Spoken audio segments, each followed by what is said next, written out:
Si vous êtes utilisateur d'iPhone, eh bien préparez-vous à du changement. Très bientôt arrivera iOS 10. Alors voici ce qui va changer.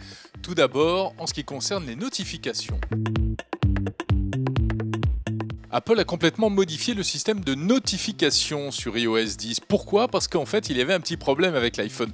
Un défaut qui est le pendant d'une qualité, c'est que le capteur d'empreinte digitale est tellement sensible qu'il vous est sans doute déjà arrivé de déverrouiller votre iPhone sans avoir le temps de lire les notifications qui venaient d'apparaître. Et bien là, vous n'aurez plus ce problème car les notifications restent visibles. Lorsque vous posez votre doigt sur le capteur d'empreinte digitale, vous déverrouillez votre iPhone, mais vous ne l'ouvrez pas véritablement. Il faudra appuyer une nouvelle fois sur le bouton Home pour cela.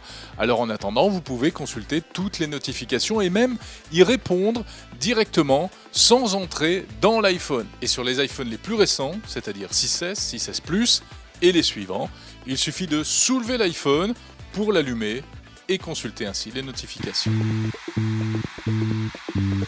C'est une autre nouveauté majeure, des transformations au niveau de ce qu'on appelle le centre de contrôle.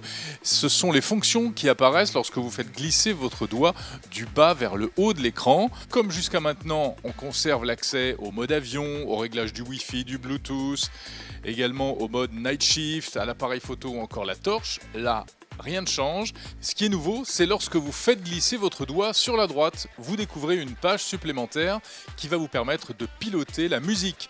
Un accès immédiat au lecteur de musique pour mettre en pause, passer au morceau suivant, etc.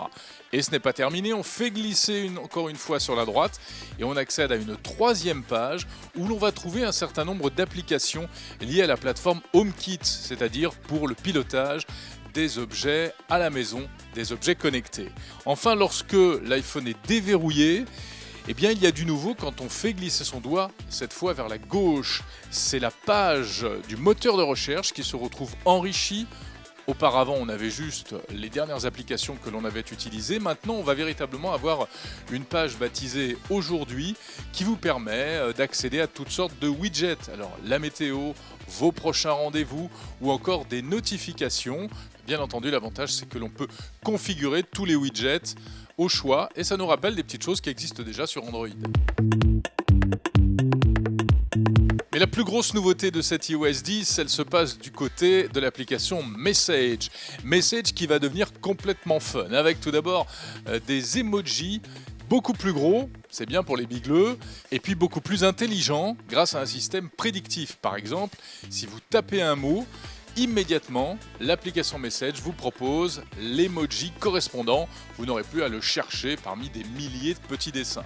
Autre facétie plutôt sympa, il sera possible d'envoyer toutes sortes de petites animations, ce qu'on appelle des stickers, pour rendre les messages un peu plus fun, par exemple pour des occasions spéciales.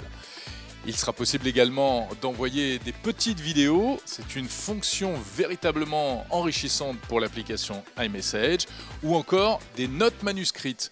Bref, avec tout ça, l'application Message devient beaucoup plus amusante, beaucoup plus riche. On comprend bien qu'Apple a l'intention de tenir tête aux ténors du secteur, en l'occurrence Snapchat ou encore Facebook Messenger. C'est vraiment sur ces applications de messagerie que va se jouer la concurrence dans les années à venir.